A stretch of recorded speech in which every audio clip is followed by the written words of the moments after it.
Hello নমস্কার। আজকে আমাদের রান্নাঘরে হচ্ছে রাঙা আলুর ভাজা পিঠে। রাঙা আলু হলো এক ধরনের গাছের শিকড়। রাঙা আলুর ভাজা পিঠে করার জন্য প্রথমে আলুগুলো সেদ্ধ করে তাতে নুন দিয়ে ভালো করে মেখে নিতে হবে। এরপর এর মধ্যে দিতে হবে প্রয়োজন মতো চিনি। চিনি দিয়ে আরও খানিকক্ষণ ভালো করে আলুগুলো মাখতে হবে।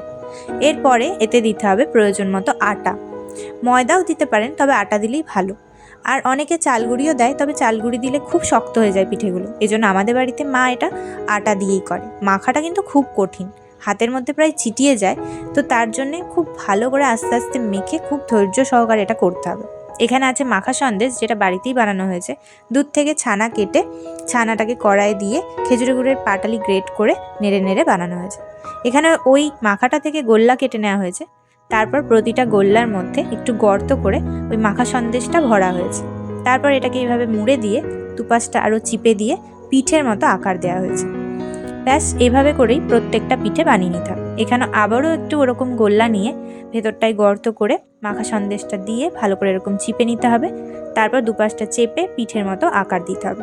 এটা বানানো খুবই কঠিন, কেননা এই অবস্থাতে করতে করতে হাতের মধ্যে ওই রাঙালুগুলো অনেক বেশি যেন চিটিয়ে যায়, খুব একটা চাপের মতো লাগে। সব কটা পিঠে এখানে বানানো হয়ে গেছে, তেল গরম হয়ে গেছে। এই অবস্থায় ধীরে ধীরে পিঠেগুলোকে ছাড়তে হবে। ব্যাস তারপর খুব ধৈর্য ধরে একদম গ্যাসটাকে কমিয়ে ভিতর থেকে যাতে ভাজা হয় সেই পর্যন্ত অপেক্ষা করতে হবে। ওপরটা এরকম লাল লাল হয়ে গেলে তারপর ভালো করে তেল ঝরিয়ে তুলে নিতে হবে। আবারও একবার ভাজতে দেওয়া হয়েছে, আবারও এই যে ওপরটা লাল লাল হয়ে গেছে। খুব ধীরে ধীরে ভাজতে হবে, নাহলে ভেতরটা কাঁচা থেকে যাবে আর ওপরটা শক্ত হয়ে যাবে।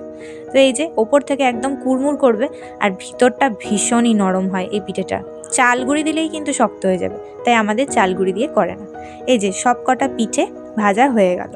কি সুন্দর দেখতে লাগছে আর দুর্দান্ত খেতে হয়। এখানে একটা ঝাঁঝরি থালায় নিয়ে নেওয়া হয়েছে যাতে এক্সট্রা তেলটা ঝরে যায়। একটা গরম গরম পিঠে খেয়ে দেখলাম উপরটা একদম কুড়মুড় করছে আর ভেতরটা ভীষণ নরম, ভীষণই নরম, কারণ গরম আছে তো, তাই একদমই নরম লাগছে। একটু ঠান্ডা হলেই এটা কিন্তু খানিকটা শক্ত হয়ে যাবে। মাখা সন্দেশটা ভেতরে অসাধারণ লাগছে, একদম গরম গরম ভাজা পিঠে দুর্দান্ত খেতে লাগে। বাঙালির পিঠে বা যে কোনো মিষ্টি দুর্দান্ত হয়, সব থেকে সেরা বোধহয় পৃথিবীর মধ্যে। এখনও পর্যন্ত ধোঁয়া উঠছে পিঠেটা থেকে। খুব সুন্দর হয়েছে খেতে, আপনারাও বাড়িতে বানিয়ে দেখবেন।